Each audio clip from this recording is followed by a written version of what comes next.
Muy buenos días o buenas tardes con todos. Mi nombre es Barbel Genevega, soy de origen de Alemania, pero ya estoy trabajando en la Amazonía con los pueblos indígenas más o menos unos 15 años, en muchas ocasiones con COICA en relación a lo que son procesos climáticos.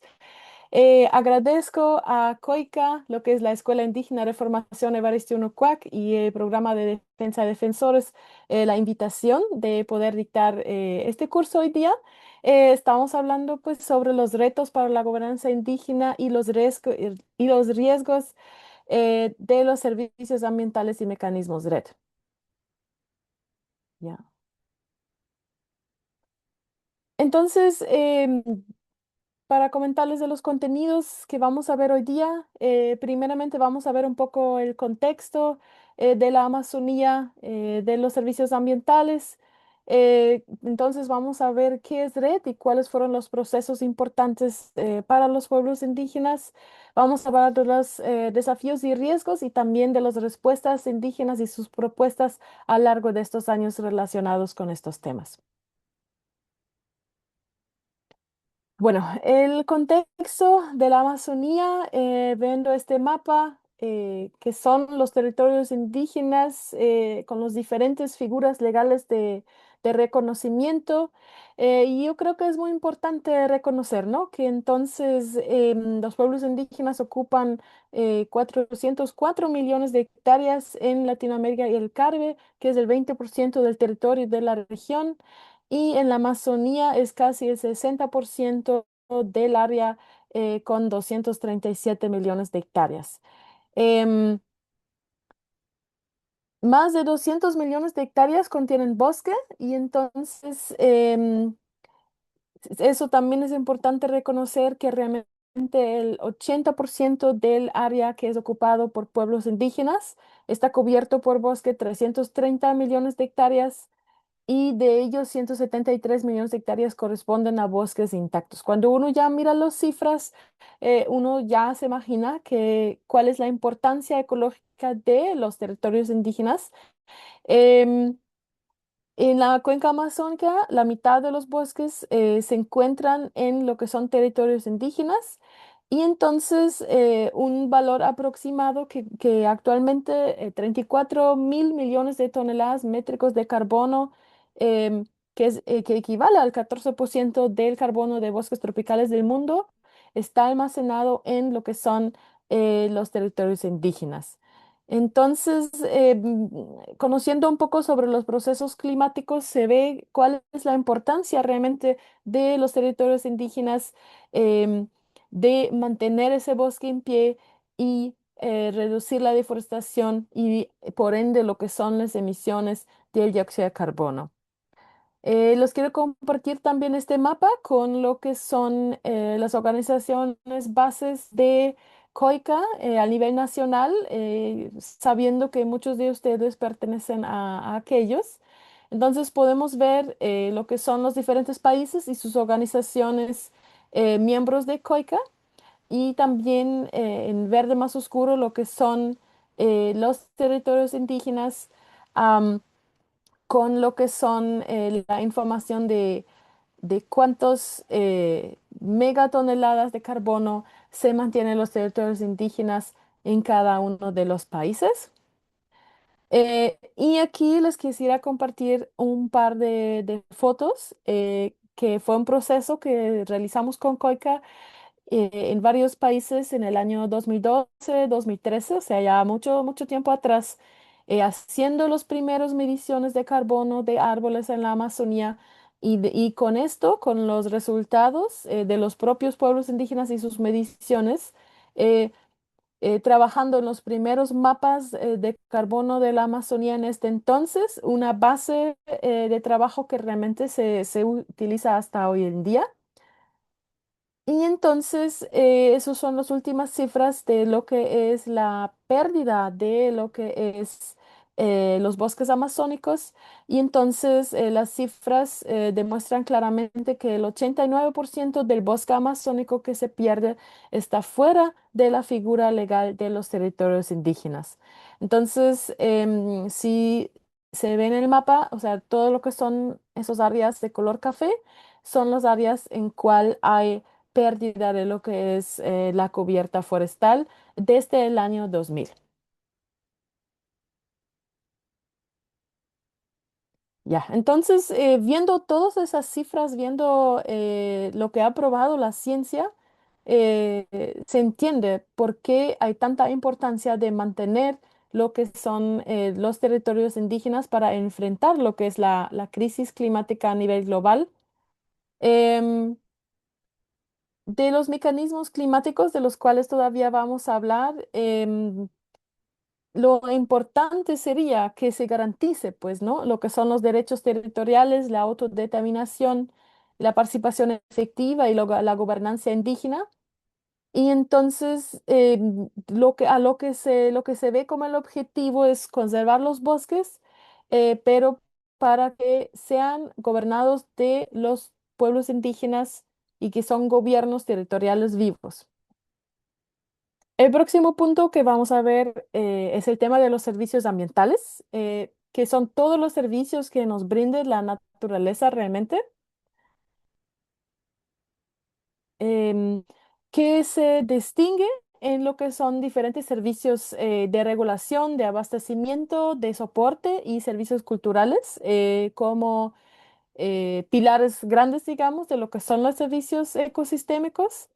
Em, si vemos los servicios de regulación, podemos incluir todos los servicios que ayuden a mantener lo que es el equilibrio de la naturaleza, también lo que es la captura de carbono, enfrentando al cambio climático, los árboles que con su evapotranspiración generan lo que son nubes y la lluvia y ayudan a conservar el agua en la región y también la protección de los suelos, evitando lo que son derrumbes e inundaciones. Como ejemplo, cuando una comunidad protege su bosque, ayuda a no que falte agua en épocas secas. Los servicios de abastecimiento incluyen pues lo que es agua para beber, alimentos como peces, frutas, animales de monte, lo que son plantas medicinales, lo que son materiales para vivienda y artesanías. Em, y el ejemplo sería que muchas medicinas tradicionales provienen de plantas conservadas en el bosque. Los servicios de soporte, que son un poquito más indirectos, pero también son súper importantes, como la fertilidad de los suelos, lo que es la reproducción de especies, el equilibrio en los ecosistemas. El ejemplo son los polinizadores, o sea, sin los polinizadores, por ejemplo, no tuviéramos lo que es reproducción de plantas, no tuviéramos cosechas de frutas. Eso es súper importante. Y también lo que son los servicios culturales, ¿no? Que existen en el bosque lugares sagrados, los conocimientos ancestrales, las lenguas y tradiciones y la relación espiritual con la naturaleza.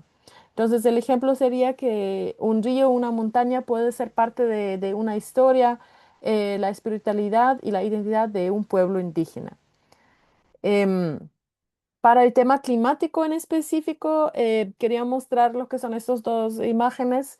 El bosque como un regulador de lo que es el clima local, aunque exista el cambio climático a nivel global, si uno vive pues con alrededor muchísimo bosque, uno lo va a sentir, lo va a percibirlo mucho menos que gente que vive, por ejemplo, en la ciudad y también la ayuda que da el bosque enfrentando lo que son climas extremos, ¿no? Entonces, el bosque en sí ayuda a mitigar lo que son los efectos de cambio climático a nivel global, que también es un servicio ecosistémico súper importante a nivel climático.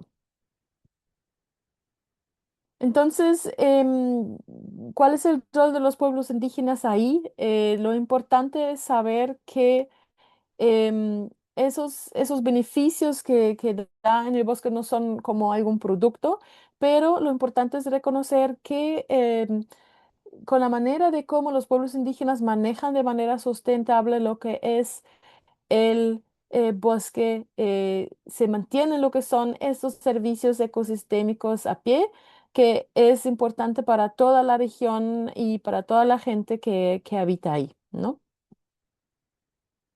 Y entonces nuevamente les muestro el mapa de anterior, viendo el tema de de cómo los pueblos indígenas mantienen a pie el bosque, o sea que dentro de lo que son los territorios indígenas que vemos en un color verde más claro, existe mucho menos deforestación que estaba de ese color marrón, que se encuentra básicamente solamente fuera de lo que son los territorios indígenas, en este área verde un poco más oscuro. Uno se da cuenta, ¿no? La importancia de los pueblos indígenas para la conservación también de no solo el bosque, sino de todos sus ecosistemas que provee el bosque. Entonces vamos a pasar lo que es al siguiente tema de lo que es RED, reducción de emisiones por deforestación y degradación de bosques, más el MAS, que es bastante importante. Entonces, el RED ya es un mecanismo bastante antiguo, o sea, no es nada nuevo ya, impulsado en el marco de la Convención Marco de Naciones Unidas sobre el Cambio Climático con las siglas en español CMCC y las siglas en inglés que más se usa realmente es UNFCCC. Entonces, este mecanismo red nace como un mecanismo de mitigación del cambio climático orientado a apoyar esfuerzos que detengan la deforestación y o degradación de bosques y reduzcan de esa manera la cantidad de dióxido de carbono que se libera en el aire. Entonces busca que los países, comunidades y actores que conservan los bosques puedan acceder a financiamiento climático por los beneficios que estos brindan al planeta, especialmente en términos de captura y almacenamiento de carbono. Entonces, tenemos pues la reducción de la deforestación, reducción de la degradación forestal, tenemos lo que es la conservación de bosques y también lo que es el manejo sostenible de bosques y el incremento de reservas de carbono forestal. Los últimos tres puntos son donde va el más, que fueron agregados realmente durante el transcurso de la creación de los programas RED.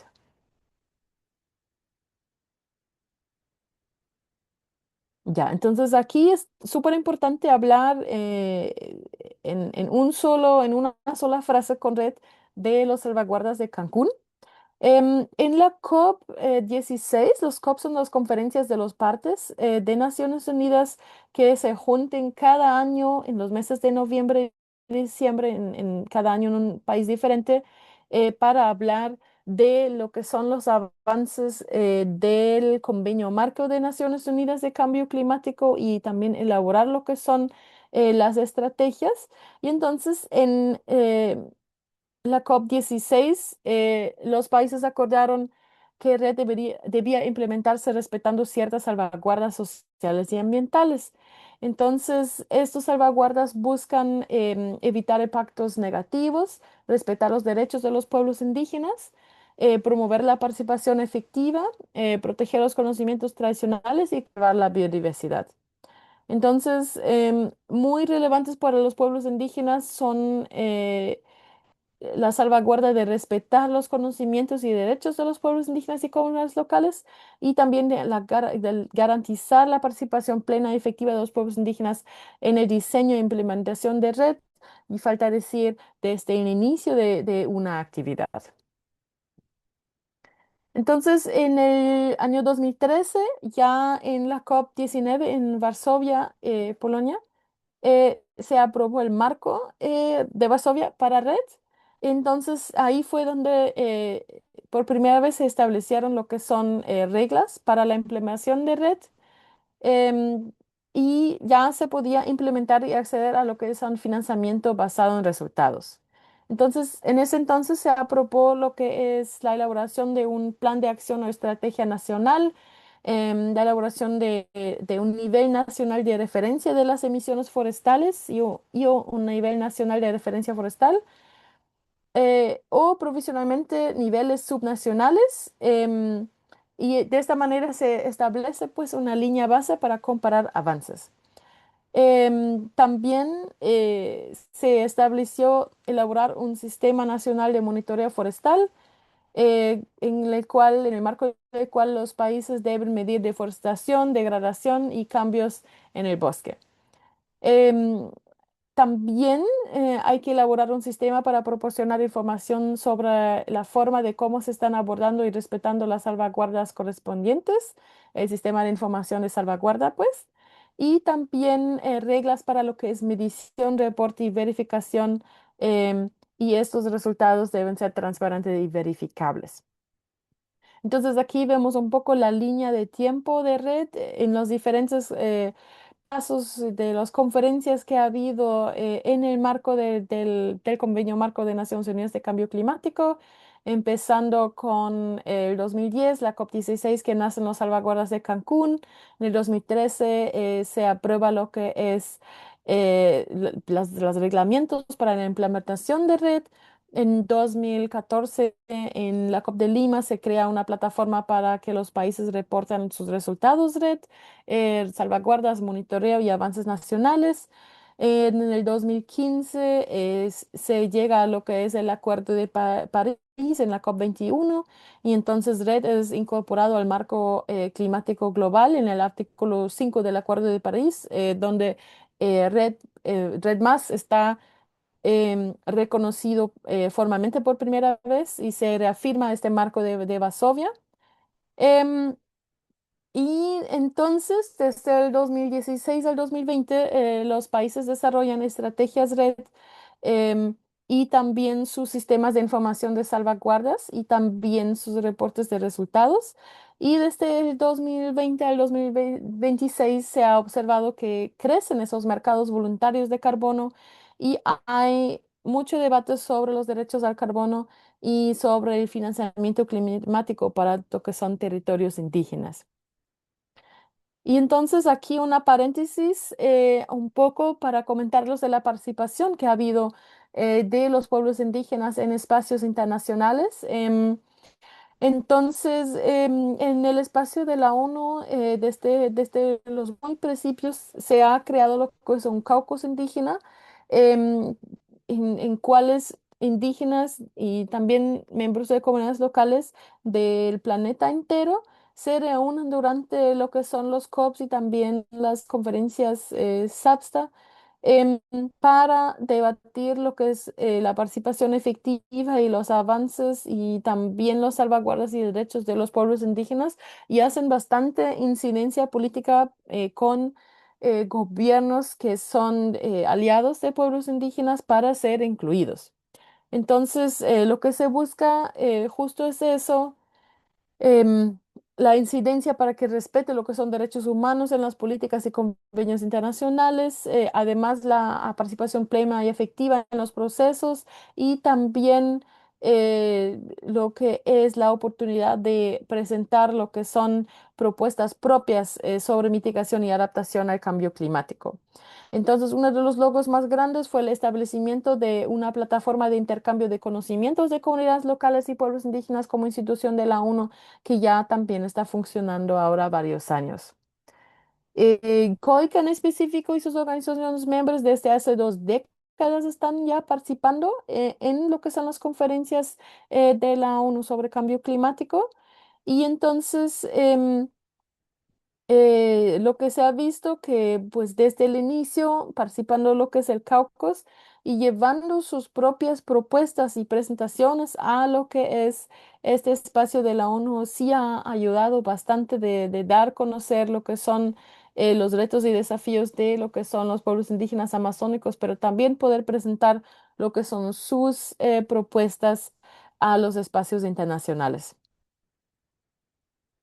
Ya, después de esa paréntesis sobre lo que son los espacios internacionales, regresamos a lo que son los desafíos que se ha podido observar en la implementación o ni siquiera implementación, sino en la planificación teórica de lo que son proyectos RED. Entonces, hay bastante diferencias que se han generado entre los países por el problema de lo que es participación limitada, inseguridad territorial, la falta de claridad sobre derechos al carbono y la distribución desigual de beneficios y la escasa rendición de cuentas en algunos casos. Cabe recalcar que cada país en el mundo, bueno, de los que pueden acceder a lo que son proyectos red en o sea, que son países tropicales y en desarrollo. em, Tienen su marco legal propio a nivel nacional, entonces los enfoques también incluso entre los países amazónicos de cómo un estado abarca este tema es muy distinto, lo que también lo hace bastante difícil de poder comparar y poder trabajar también a nivel regional este tema, ya que en cada país el manejo es muy distinto. Entonces, eso es justo lo que dice que Naciones Unidas dejó que cada país interpretara y implementara las salvaguardas según su propio marco jurídico. Em, y entonces, un poco el desafío es de pasar del carbono a la gobernanza territorial indígena, de poder asegurar antes de nada lo que es la titulación, autodeterminación, el consentimiento libre, previo informado, el financiamiento directo y beneficios justos.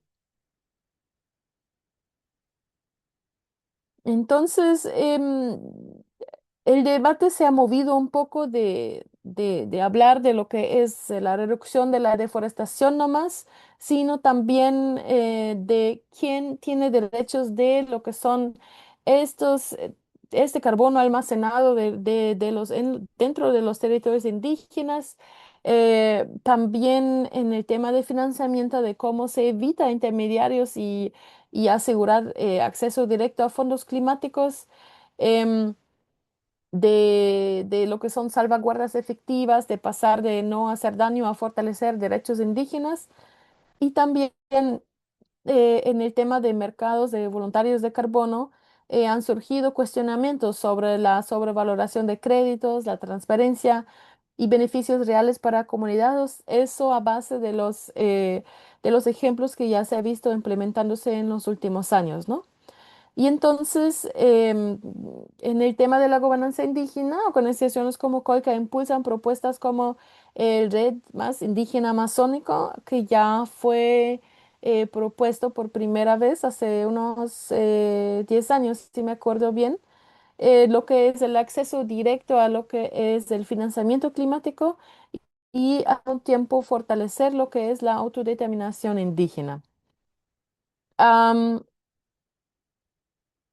Desde el punto de vista de las diferentes culturas indígenas, que hay pues muchas diferentes cosmovisiones, en este caso en la Amazonía, y muchos también critican, ¿no? Que el bosque no puede ser visto simplemente como una mercancía, un stock de carbono o solamente servicios ecosistémicos, sino también para mucha gente el territorio es vida, espiritualidad, identidad, gobierno, memoria colectiva, soberanía alimentaria y continuidad cultural.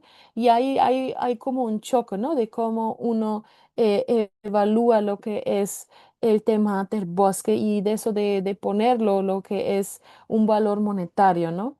Entonces, si se ve lo que ya fue analizado anteriormente, lo que es los riesgos principales de red para la gobernanza indígena, se ve el tema de la mercantilización de la naturaleza que acabo de comentar, eso de que se ve a lo que es al bosque simplemente y reducirlo a lo que son carbono, créditos y compensaciones económicas, el debilitamiento de la autonomía indígena, porque muchos proyectos red son diseñados externamente, dependen de ONGs, consultoras, empresas con poca participación real indígena.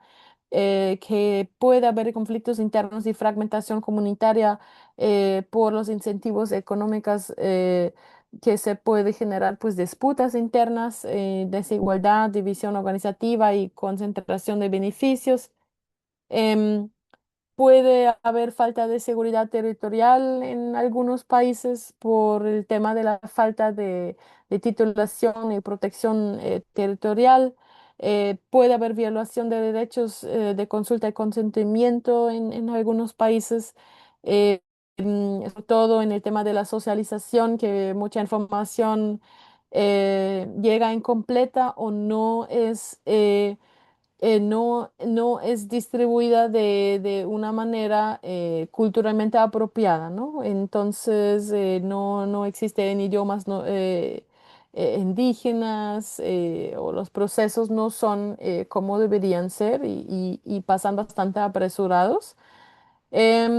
También se ve como un problema la centralización y captura de poder de lo que son los actores em, que trabajan con esos proyectos red, y fortaleciendo lo que son burocracias estatales, recentralizar decisiones y favorecer intereses económicos externos. Y entonces, como peor ejemplo de lo que ha pasado en la Amazonía peruana, pero también la Amazonía colombiana, fueron lo que son los famosos casos de lo que son piratas de carbono, que actores externos se fueron a comunidades generando muchísimas expectativas económicas y con una estrategia legal muy cuestionable de hacer firmar como cheques en blanco, como poder sobre el manejo de carbono o la negociación del carbono de los territorios a algunos líderes indígenas. Entonces, ya se ha vivido lo que son estos experiencias de que había procesos puntuales de los así llamados piratas de carbono, Carbon Cowboys, que realizaron procesos que no respetaban a lo que es el tema de consulta, el tema de salvaguarda, y que en muchos casos fueron declarados igual ilegales e inválidos. Y también gracias a lo que es el trabajo de las organizaciones indígenas grandes que fueron capacitando e informando a sus organizaciones sobre estos temas. Entonces vemos un poco cuál fue la respuesta de lo que son los pueblos indígenas amazónicas frente a lo que son esos desafíos, ¿no? Entonces, realmente viendo todos los desafíos, los retos, los problemas que pueden ser causados, es es aún más importante enfocarse en lo que son, cuidar lo que son los derechos territoriales, el tema de la titulación, el tema de la autodeterminación y gobernanza propia, y también el acceso directo a lo que es financiamiento sin tener que liar con lo que son intermediarios que se piensan beneficiar, ¿no? Entonces, se ha creado, como dije, hace unos 10 años más o menos, lo que es la propuesta de red indígena amazónica, desde COICA, pero también con una fuerte desde AIDESEP en Perú. Em, entonces, se trabajó en una estrategia de,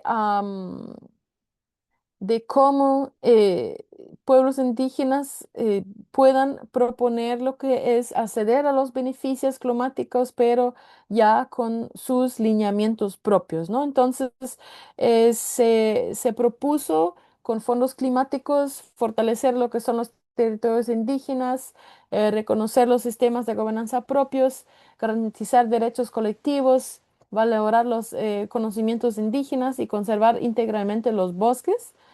Como principio central, se reconocía que el bosque no es solamente carbono, sino también es territorio, cultura, espiritualidad, biodiversidad y vida.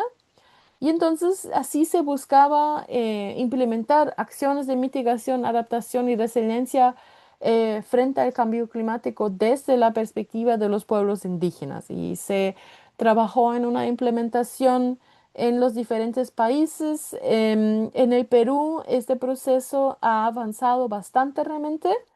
Em, También viendo eh, que se adapta a lo que son los desarrollos de red más contemporáneos.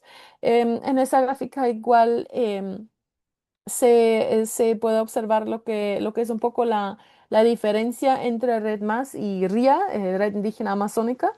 Entonces, Red se limita un poco, ¿no? A lo que es ser un mecanismo que busca reducción de emisiones de gases de efecto invernadero causado por deforestación y degradación de los bosques. Y entonces, Red Indígena Amazónica es una adecuación indígena del mecanismo Red que considera la cosmovisión indígena, reconoce sus derechos colectivos y plantea acciones que incluyen a todos los servicios ecosistémicos para hacer frente al cambio climático. Em, si vemos un poco los pilares de red indígena, entonces tenemos lo que es la vigilancia y monitoreo comunitario de los territorios, tenemos la economía indígena, la gobernanza y sostenibilidad financiera a través de mecanismos de financiamiento público y privado, y también los saberes indígenas y conocimientos ancestrales. Ya. Y entonces, si avanzamos un poco de lo que es Red Más, se ha creado otro en los últimos años, que es el Red Más jurisdiccional. Entonces, si vemos los gráficos al lado de la izquierda, em, que cuando comparamos lo que son proyectos red, que son actividades, digamos, bastante puntuales, ¿ya? Entonces, un programa red jurisdiccional abarca lo que son jurisdicciones enteras. Eso fue creado un poco por el reto de que con lo que son la implementación de proyectos red había bastante fuga, que cuando es un proyecto bastante pequeño de red, se ha observado que lo que es la deforestación se mueve nomás, digamos, a otro lugar igual cerca. Y entonces al abarcar lo que son proyectos red o programas red de manera jurisdiccional, integrando lo que son regiones enteras, se ha podido enfrentar un poco este peligro de que haya lo que es fuga de lo que son gases de efecto invernadera. Entonces, se ampliaba lo que es la escala de la contabilidad, la planificación y la acción a grandes jurisdicciones nacionales o subnacionales, como de lo que son estados o provincias. em, Liderados, coordinados y autorizados por lo que son los gobiernos, en colaboración con el sector privado, pueblos indígenas, con las locales y todas las partes interesadas del paisaje. Y entonces también ahí también surgieron obviamente nuevos retos, como vemos igual en lo que son los gráficos, en lo que son estos áreas grandes jurisdiccionales, en muchos casos ya ha habido lo que son áreas donde había proyectos más bien puntuales, red, más chiquitos, y entonces esos proyectos igual se tuvieron que anidar a lo que es la jurisdicción grande. En muchos países fue eso el caso y realmente también fue un reto de lo que es contabilidad de la conservación de carbono bastante grande. Entonces, esto más bien, esta información más bien nos dieron los compañeros de Perú, entonces que ellos tienen el proceso bastante avanzado en lo que es su trabajo hacia lineamientos de un red jurisdiccional, o sea, primeramente el red indígena, pero luego también un red jurisdiccional indígena. Entonces, a mí me parecieron siempre muy buenos, muy válidos lo que son los lineamientos que ellos han trabajado en sus procesos, que los pueblos indígenas son socios y no beneficiarios y necesitan una participación efectiva en todo el proceso más allá de las salvaguardas, que se necesita financiar primeramente condiciones habilitantes a pueblos indígenas y comunidades locales para asegurar lo que es la participación efectiva en igualdad de condiciones, que implica muchísimas capacitaciones antes de empezar cualquier proceso, para hablar de igual a igual con lo que son actores estatales, de ONGs, de empresas, ¿ya? Y también se considera hacer incidencia a lo que es actualizar lo que son metodologías, para incluir lo que son zonas así llamados HFLD, que se describe un poco lo que es una zona grande con poco riesgo de deforestación, pero con muchísimos bosques en stock, que son realmente la mayoría de los territorios grandes indígenas. Entonces, la inclusión de lo que son estos territorios en lo que son la para contemplar lo que es red indígena jurisdiccional es súper importante. Y también, obviamente, el tema de los derechos colectivos y también reconocer un poco la deuda histórica por la conservación histórica de lo que son los bosques y la biodiversidad. También es importante reconocer que todas las acciones de conservación de los pueblos indígenas aportan en los NDC, las contribuciones nacionales determinadas. Y eso no en muchos casos está visibilizado adecuadamente. Entonces también uno de los llamados de las organizaciones indígenas se refiere a ese tema em, de de atender lo que son esta demanda de que los pueblos indígenas tienen que ser vistos como socios y no beneficiarios en la lucha contra el cambio climático, ya que ellos están realizando la mayor parte del trabajo de conservación en los bosques y por ende lo que son las contribuciones nacionales determinadas, la parte de conservación de bosques en los países amazónicos, en muchos casos es una gran parte el logro de los pueblos indígenas y también de las áreas protegidas. Entonces, uno de los demandas de COICA se refiere a lo que es el financiamiento territorial directo. Entonces, se ha identificado lo que es como uno de los problemas más grandes, ¿no? Que ya se ha mencionado un poco, que una gran parte del financiamiento climático llega a través de gobiernos, agencias internacionales, ONGs y intermediarios, y en muchos casos solo una muy pequeña parte llega efectivamente a las comunidades, ¿no? Entonces, COICA propone aquí que esos recursos climáticos lleguen directamente a las organizaciones indígenas, a gobiernos territoriales indígenas, a comunidades y federaciones, em, porque se tiene esa opinión de que quienes conservan los bosques son los pueblos indígenas y deberían ser recompensados viendo que llegan fondos muy grandes para esa conservación de los bosques, pero el trabajo en las bases realmente están realizando los pueblos indígenas conservando sus territorios y los bosques, ¿no? Entonces, quien protege el bosque debe acceder directamente a los recursos para protegerlo. Entonces, lo importante para poder lograr y para poder enfrentar también a todos los retos que ya vinimos viendo en esta presentación es que la autodeterminación indígena tiene que ser fortalecido. El tema de poder decidir como pueblos indígenas de cómo gestionar sus territorios, cómo proteger sus bosques, cómo participar en mecanismos climáticos, cómo distribuir beneficios y cómo definir sus propias prioridades de desarrollo. Em, no se trata solo de participación, sino se trata de capacidad real de decisión. Y para eso también es muy importante, como mencionado anteriormente, contar con lo que son las condiciones habilitantes, poder acceder a lo que son, como justo ahora, esa clase de capacitaciones.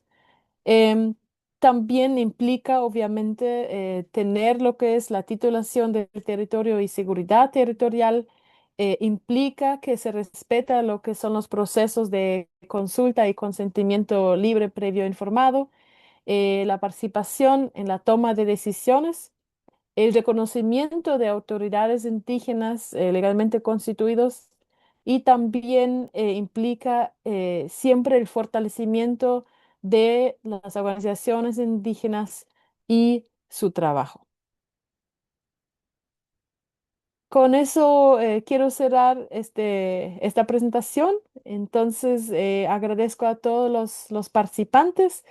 Si por A o B quieren ponerse en contacto conmigo, los compañeros de COICA les pueden ayudar. Muchísimas gracias por participar.